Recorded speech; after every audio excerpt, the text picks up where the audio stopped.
Hello, everyone, ladies and gentlemen, boys and girls, and everyone and everything in between. Welcome to season 51, episode 1 of the Stay Positive podcast, aka episode 51.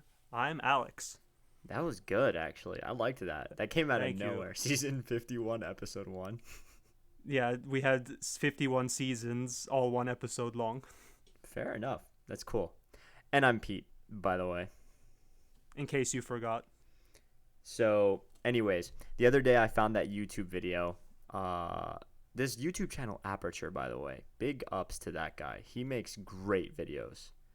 Have you ever watched any of them? Aperture? Aperture, yeah. Okay.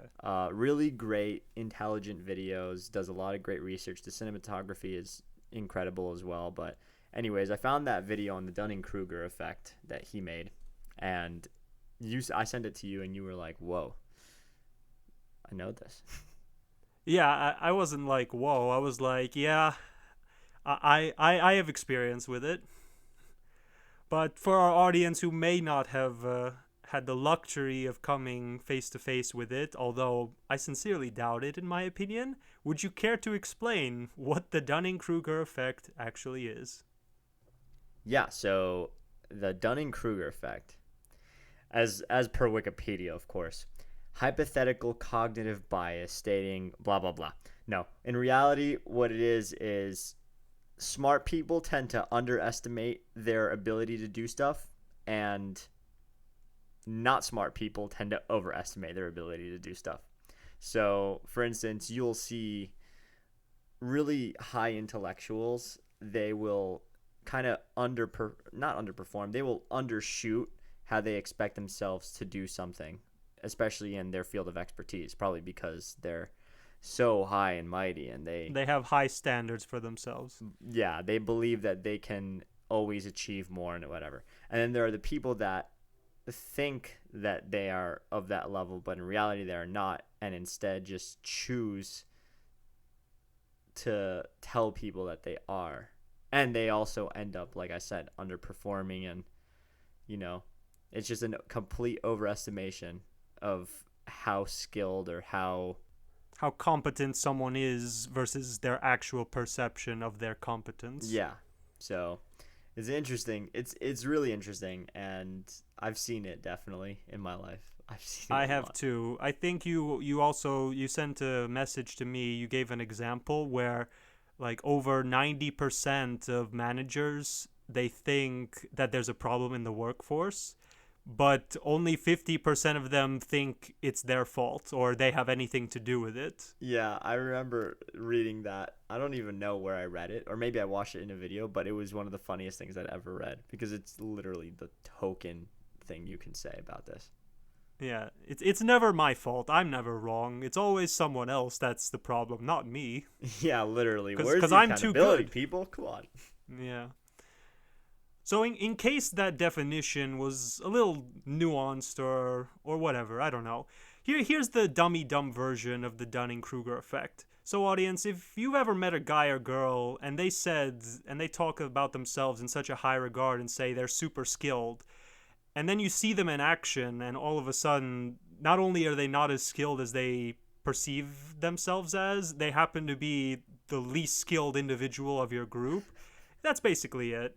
Basically someone who sees themselves as really cool and really skilled when in actuality they're the least skillful person of them all. And the people who actually do have skill typically are more self-aware of how good they are. And the people with the highest skill typically also have a good perception that they're like basically experts. So if you're an expert at something, there's a good chance you're an expert, but you always strive for more. I've never seen an expert who never aspires for more. I always see experts as people who are constantly trying to learn. They never are satisfied with their current level. Meanwhile, the people who are quote unquote the super skilled in their own eyes, aka the other side of the curve, they also see themselves in the highest light. However, they have absolutely zero aspiration for trying to get better because they're perfect. You don't mess with perfection, right, guys? Like, come on. No, Let's be real here. if you're perfect, what do you need to change? You know? That's hilarious. And that's basically it. If it's basically people who think they are better than what they are versus people who know their actual skill level. And we'll either put a picture or a link, a Wikipedia link in the description, but basically if you want to know what the graph looks like, it's basically a smiley face where the left side is the not so competent people and the right side is the very competent people. So the two peaks are basically how high the person actually perceives themselves and their skill level. So the left is very high on the left side of the smiley face, where they think they know it all, and the right are the experts who actually know it all. And it's so weird. But I guess you can correct me if I'm wrong, but I think this can best be summed up with a simple phrase: ignorance is bliss. These people literally don't know that they don't know anything, so they just say, yeah, I know this, I'm an expert, I know what I'm talking about, when in actuality, they don't know what they're talking about. No, it makes total sense. I'm not a really big believer in the idea of ignorance is bliss, but I have to say that, yeah, in their case, it totally makes sense. What was the biggest kind of in-person example or personal experience you've had with someone that you just know talks a lot of game and can't back it up? Well, there will be people who start citing facts, and I always love when the facts they're citing happen to be things that I personally am very interested in and things I'm really passionate about. So when they start saying, "Oh yeah, did you know this?" I'll let them talk. Don't get me wrong. I'll let them speak their hearts out and explain to me how valid their facts are. And then at the end I'll say something like, "Hey, that's not true."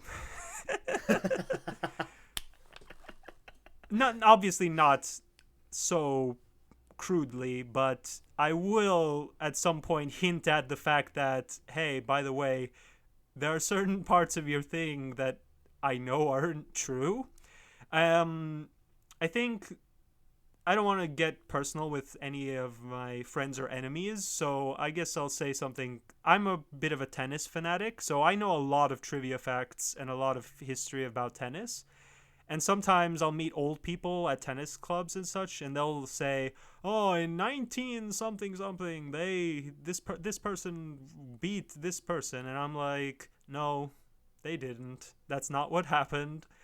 And but they'll talk so confidently. They'll act as though they know it all. It's the truth.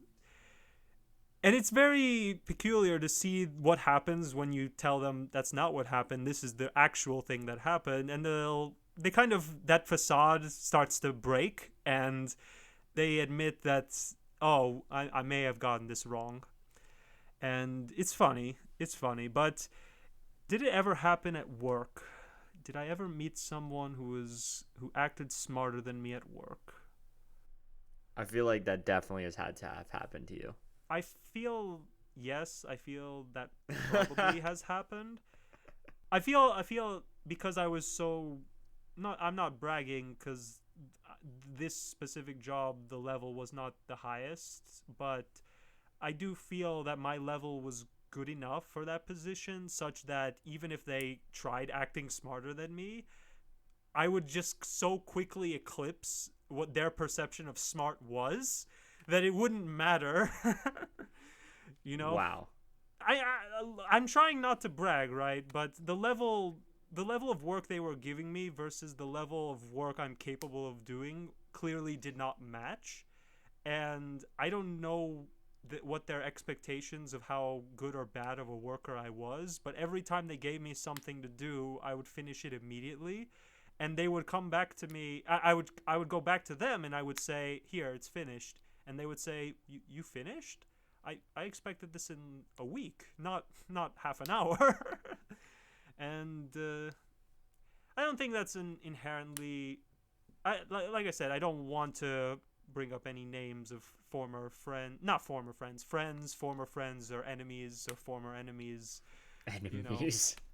As if this is some kind of strategic war or whatever. No, but we'll do it our own way. You know, we don't want to burn any bridges that we might need to end up crossing at some point. As long as your enemies don't know who they are, then that's all that you need. Exactly.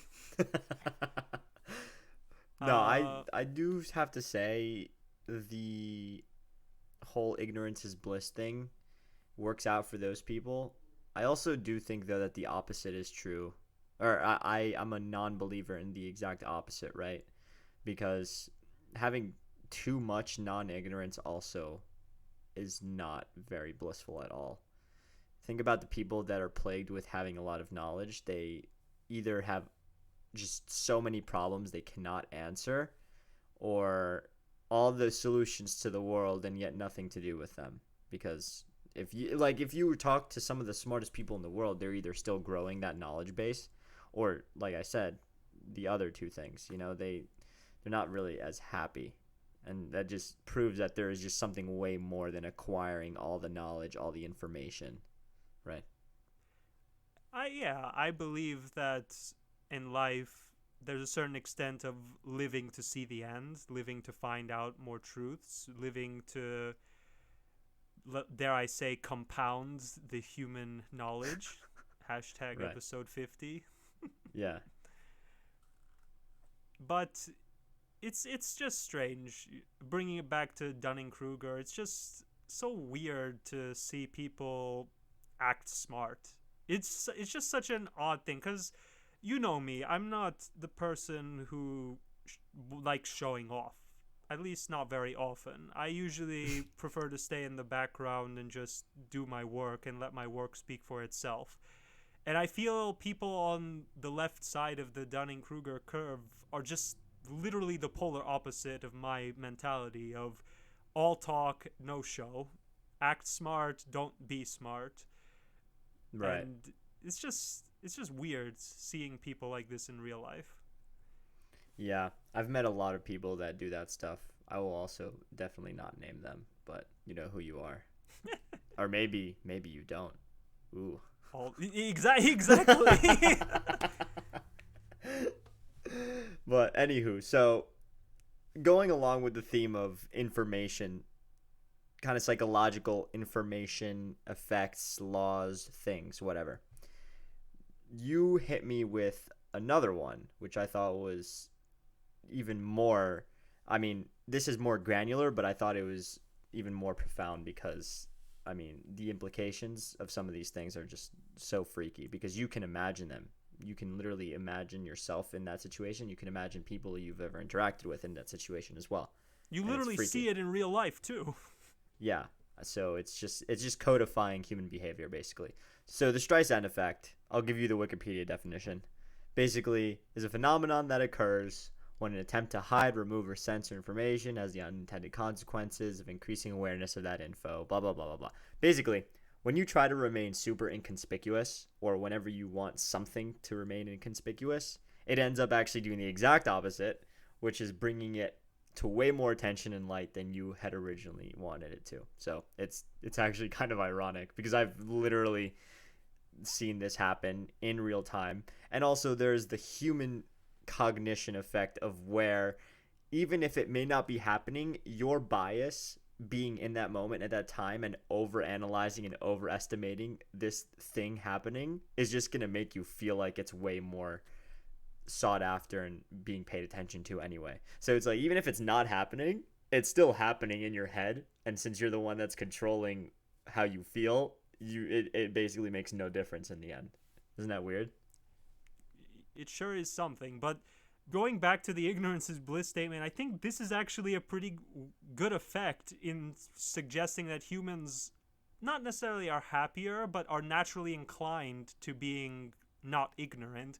So the Streisand effect is basically if you're trying to, in an attempt to try and hide something or make something not known, you end up bringing so much attention to yourself, which is the opposite. And I feel this shows that human beings, when someone's trying to stop a human from knowing about something, there seems to be an innate reaction that, wait, no, we want to know about this now. Show us the thing you're hiding. What are you hiding? What's behind that door? What documents are you shredding? What's going on in the background? And it's amazing because if that person wasn't trying to cover up whatever they're hiding, people would not have paid it any mind. People would just have gone about their day saying, "Oh, whatever, who cares?"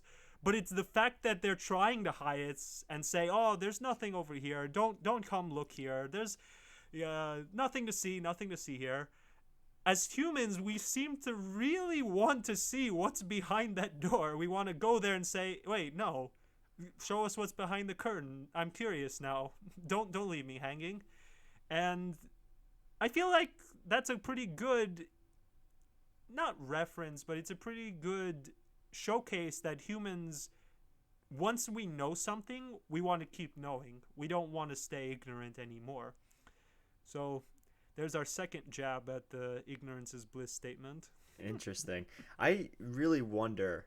I have never done any research into this, and I'm curious to know one day if I can at least visualize. Because, when you research all human psychology, behavioral, cognitive, all of it, and you see this stuff happening in real time, it makes a lot more sense than if you're just reading it out of a textbook, right? Of Like, I'm the course. type of person that always likes to learn through some kind of visualization or analogy instead of just looking at the super technical workings of how something works. It's how I learn basically everything. I try to make analogies for them in real time, in real life. So when I try to imagine something like this, I wonder why it occurs the way it does. Why are human beings so curious? Like, it's a known fact that we are curious beyond belief and that we want to constantly ingest some type of information so that we can grow ourselves in some way. At least 99% of the population is like that. Yeah, to a So, certain extent.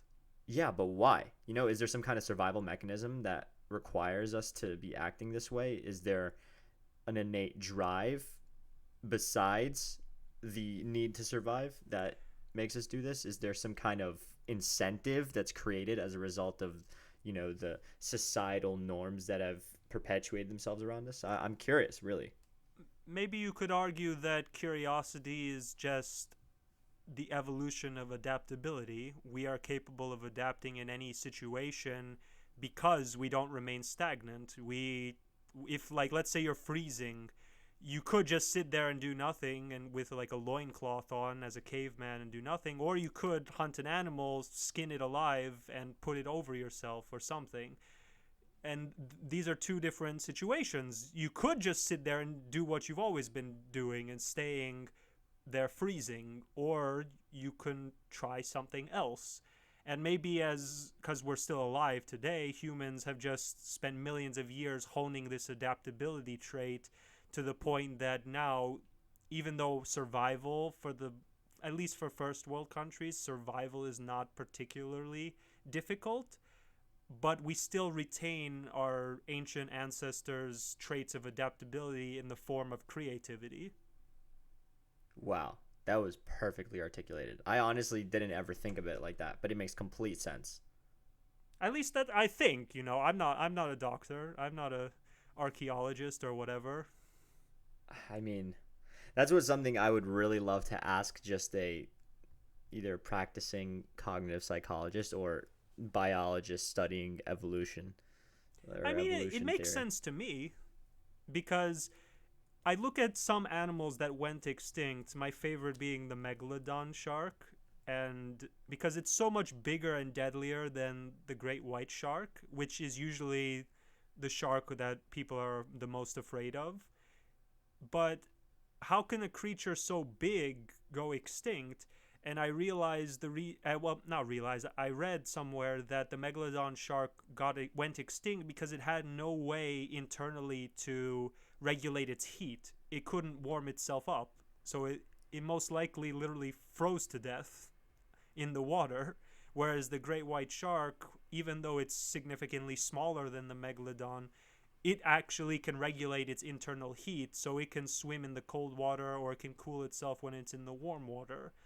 And obviously this is not, at least I'm not in the brain of a shark, but I'm assuming this is not something they're thinking about actively. I'm going to heat up, I'm going to cool down. I think this is just a biological adaptation, a mutation of the shark's DNA that allowed for the great white to exist versus the megalodon.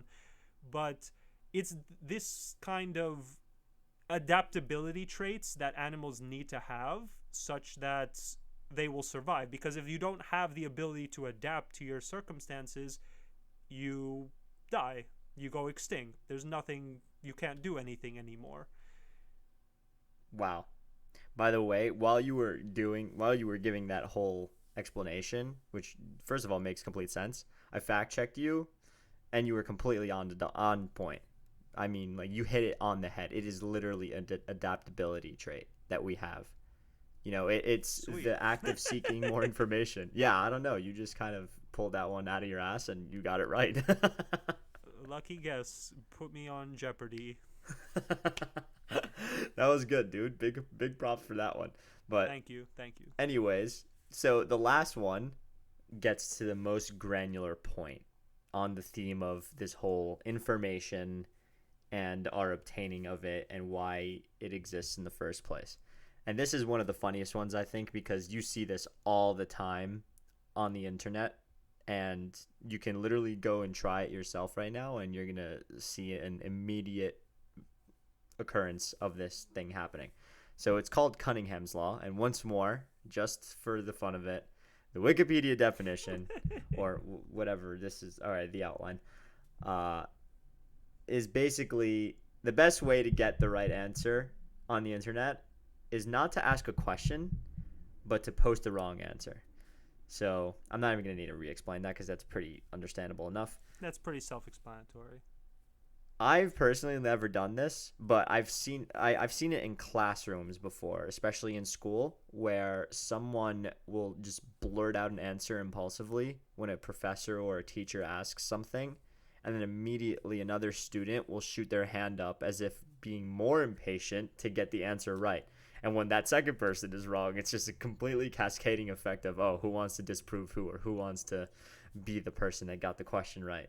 And the funniest thing is when nobody answers the question correctly, and then the professor's just looking at everybody like, you uncultured swine, all of you.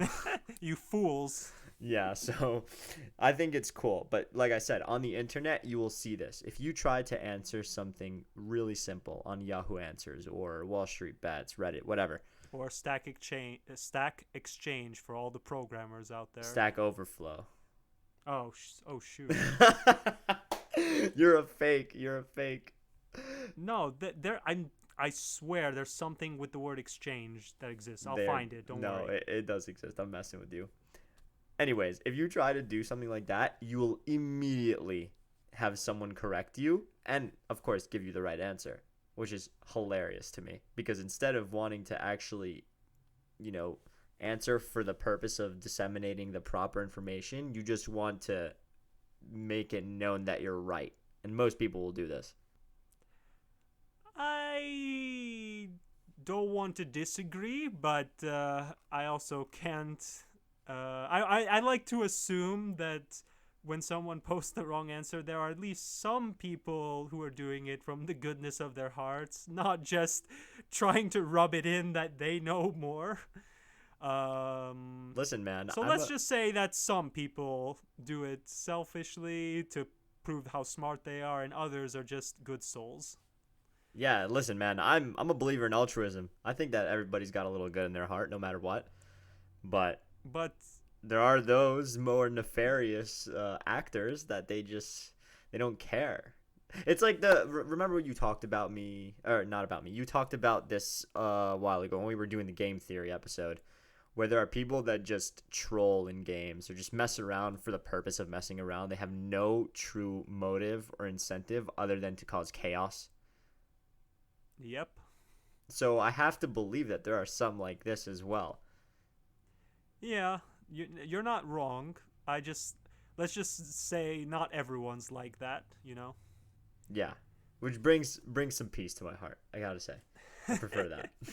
So have you ever had some kind of experience with this as well, aside from the obvious? Well, since I'm a good student and I would never cheat ever in my life, uh, let's just say that a friend of mine, nudge, nudge, wink, wink, a friend of mine used something known as Chegg. Do you know what that is? Yeah. Yeah, okay. So a friend of mine used it, and let's say that friend saw someone would post an answer, and there would be many comments saying that answer is wrong. And my friend would be upset because they really needed that answer at the time. And all the people there were saying how the answer is wrong, but not willing to give the correct answer, which made my friend very unhappy. Well, what did your friend do as a result? Did he find a way to figure out the problem on his own, or did he find somewhere else to get it? Well, my friend, he found another website. What's it called? Course Hero, I think, is another one. Yeah, it's one of those. So yeah, I think my friend, he got on Course Hero.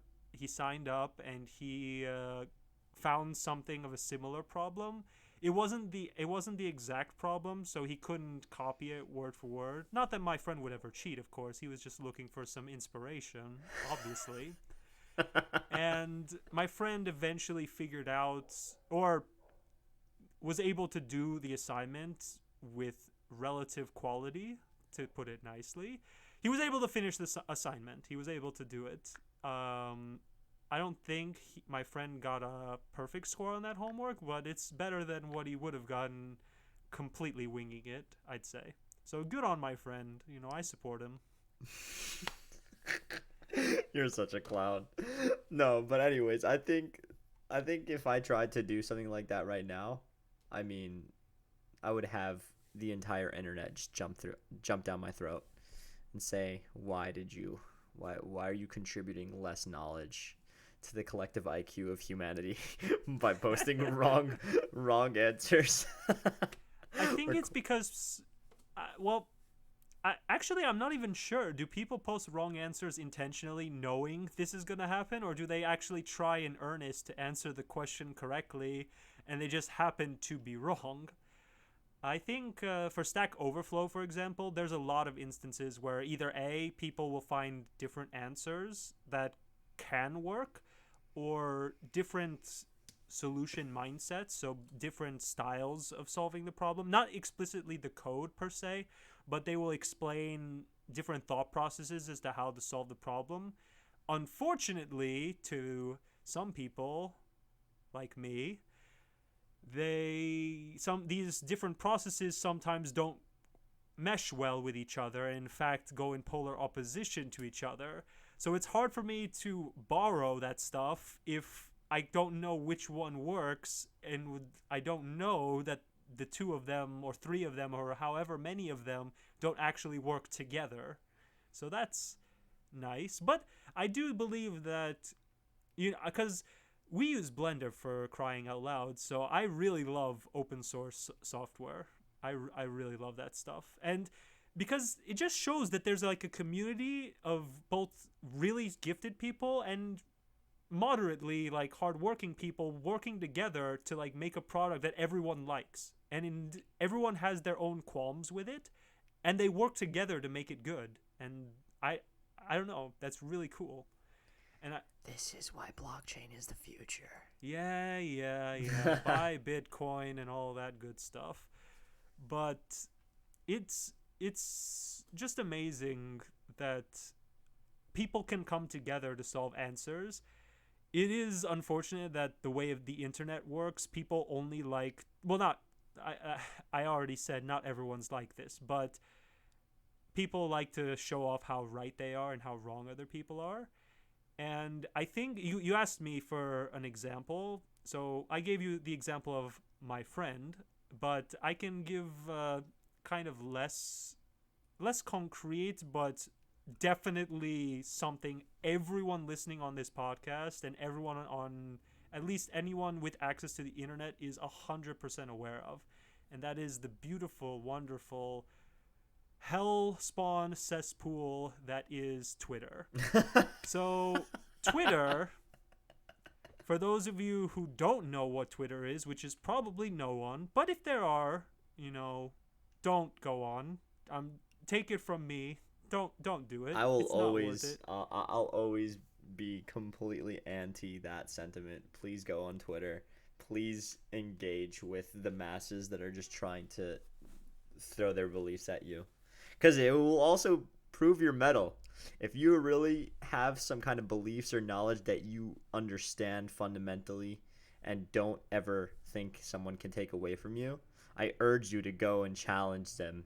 Challenge those beliefs in a place where you can have just information black holes. Places where things just go and Go to go and die. don't they don't come back. Look, dude, Twitter is a great place to find a lot of good information, but it's also a great place to find horrible information. Isn't that doesn't it suck that like this is why we can't have good things is because when there's something really good, all the bad people want to go there and partake in it. Oh well. You just have to That's a find the right topic. groups. Yeah, I suppose that's a topic for another day. But so back to the whole people don't answer questions, they simply want to say that they're right. So Twitter is a place where lots of people come with lots of opinions. And for some reason, a lot of these people take these opinions as gospel like facts. They are not gospel like facts. They are dumb opinions that nobody cares about. Except a certain breed of Twitter user, aka the ones that love proving everyone wrong. The contrarians, the people who love to fight and live to fight another day. Rise against the power. Yeah. It's a spectacle, my friends. It is a hellish nightmare that once you start looking at it, you'll start wondering why you can't look away. It's so But funny. Some of the stuff that you see on Twitter is just, it's beautiful. it's the most petty, trivial nonsense, and yet people will fight to the almost death to make sure that their opinion is the right one.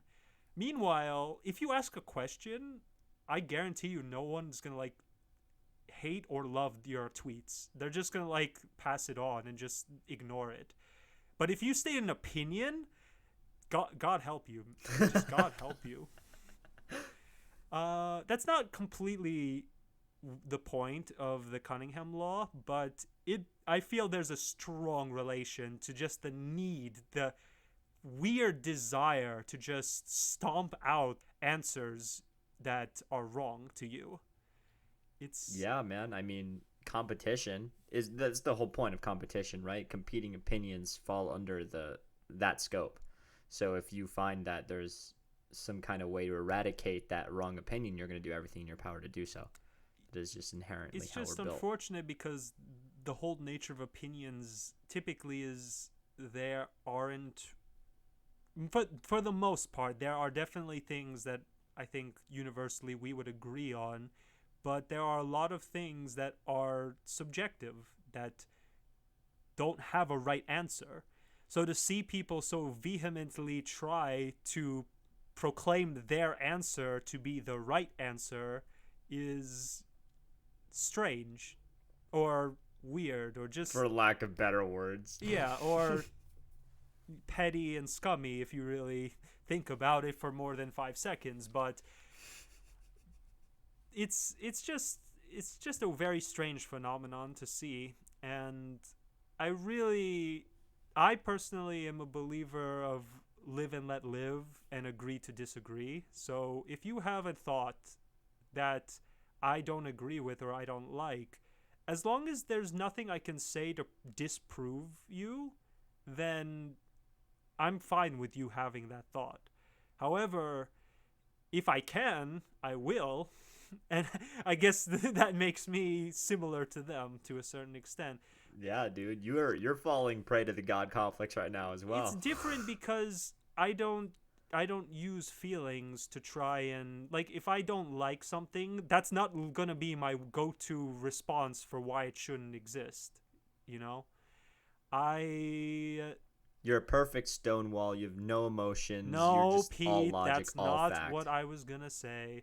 I was gonna start referencing certain companies I don't like, but I think we know which ones I'm thinking It's of. very apparent by this point that you're just anti-capitalism. So. Okay, Pete, calm down. Calm down, Pete.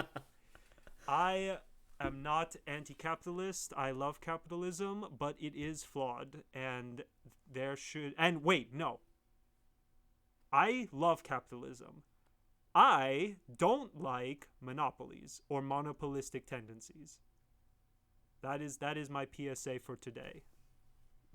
Okay. I Fair believe in enough. competition, but the thing is, once you have a monopoly or a monopoly like force, competition dies, and to a certain extent, so does capitalism. Since what's the difference between a monopoly and a monarchy? Or forget monarchy. Monarchy is divine right. A tyrant and a monopoly. Exactly. It's Fight the power, Alex. with grace, of course. You're so classic. Agree to Okay. disagree, and you're allowed to have opinions, but don't hate others for having them. You know, you have a right to exist, and so do other people. And those are my two PSAs for today. Hit me with the last thing you were gonna talk about, So because I'm yes, curious how this relates to them. how it relates to what? Just tell me the last talking point.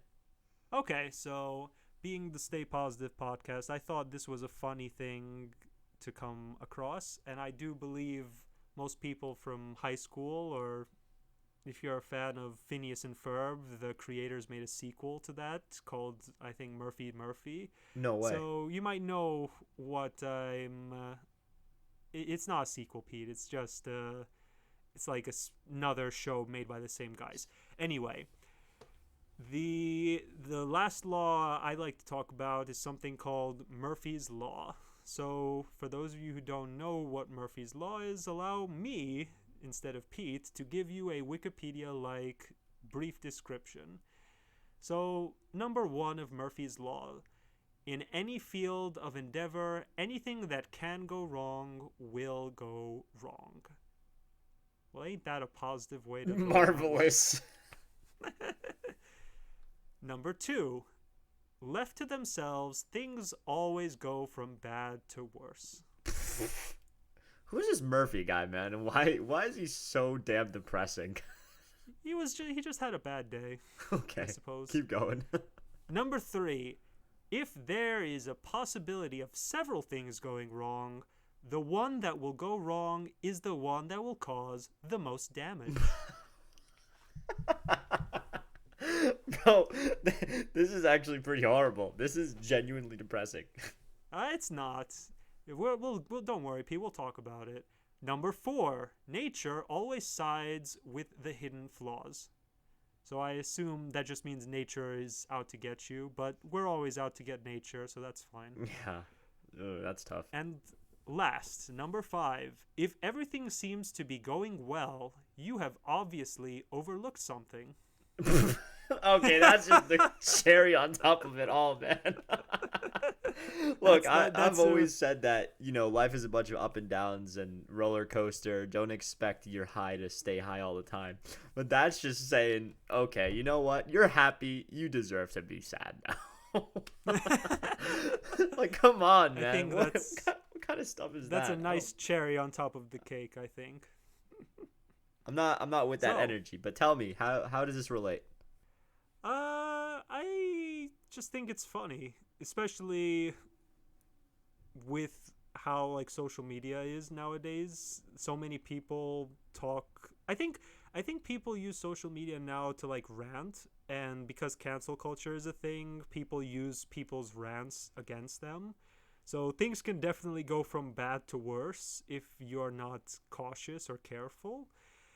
And I think it's just funny that have you ever had the bad day where things just seem like they don't get any better? Like you think things are going bad and they can't get any worse, and then something else happens.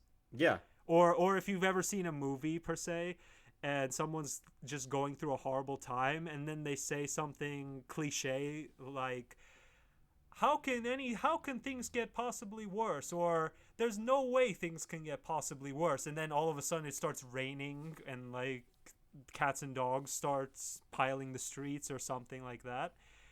It's been basically like that, and I think it's very funny because I in my personal opinion, I believe that this is all mind games. I think that if you want your day to be a bad day, you have that power. As weird of a sentence as that is to say, you can make your days horrible if you really want to. But you also have the ability to make them really good. That doesn't mean things are going to go your way. I'm probably not going to win the lottery today if I really really want to, but that doesn't necessarily mean today's going to be inherently the worst day or the worst possible day it could be. You have the power to take everything you know and everything you've experienced and try and move on from things. And sometimes things that suck happen. Maybe you missed the bus. Maybe you were late for class. Maybe you got an exam paper and that wasn't a good grade. Maybe relationship problems. Maybe you lost a tennis match today. Maybe a save file from something you were working on got corrupted. So many things could go wrong in your day. But I feel we've constantly reiterated multiple times throughout our series that if you have things that don't go your way, the best you can do is just try and shake it off, walk it off, and go about your day. Because what happened has happened. There's no necessarily changing what's happened. You take what life throws at you and you work with it. Because after all, it is your life. You don't get there are no save files to load back to. You have to roll the dice and play your hand every day. And I think Murphy's Law is I think it's more so to be used for comedy. It's more so for literary devices or for movies or TV shows or for just comedic effect. The idea that everything that possibly could go wrong goes wrong. But as long as you're still breathing, as long as you're still standing, as long as you're still going day in and day out, it can't be so bad. You know, things can get better, and it's up to you to make it better. So you can shove it up Murphy's you know what. Yeah, I'm all with that. I honestly was gonna say exactly all the stuff you said. Like, it's all up to you. It's an attitude thing, you know. I'm not a believer in Murphy's Law personally. I think that as you said it, if you want it to be a bad day, it'll be a bad day. If you want it to be a good day, it'll be a good day. And even if bad stuff happens, it could still be a good day depending on the way you frame it in your mind. So that's why I just choose the good. Why not? Absolutely. Bad things typically are temporary, and I know as creatures we typically think short-sightedly. We think, man, this really sucks. And you live in the moment, you know, you think how bad the bad stuff is, and you don't think about 5 years later how none of that's going to matter. Like you and me, for example, we went to school at undergrad, and we had some good times and we've had some not so good times. But I won't speak for you, but I can tell you right now, I really don't even think about the bad times. Mm-hmm. Unless I'm laughing at it, like laughing at how silly it was to be upset at the time. Because at the time, it might seem heart-wrenching. It might seem like the world is out to get you levels of bad. But 4 years later, 2 years later, heck, even 1 year later, maybe even like a few months later, you're going to look back at that and you're just going to you're going to laugh, or you're going to say, why was I so upset? Or you're not going to be fazed by it. In my experience, anyway. In your humble opinion. No, I agree. I mean, looking back on all the difficult times of college, either in school or people or tennis, all of it, I do think that in the moment you tend to just overestimate how important this thing is to your life. You know? And what doesn't kill you makes you stronger. So for every bad thing that happens to you, as soon as you shake it off, you're already a pretty stronger person than you were previously. Yeah, it's a source of growth. With that being said, try not to make the same mistakes twice in a row. I'm But speaking if for a you friend, do make them obviously. twice in a row, then I guess that's just another opportunity to learn from the same mistake. It's true. With every time you make the same mistake, you are closer and closer to not making that mistake anymore. With that being said, I highly encourage you try and strive to not make the same mistake twice. But that's just my humble request to all those listening. It's your life. Go about it, have fun, and live it. In the face of Murphy's Law, there's nothing else to do. But stay positive.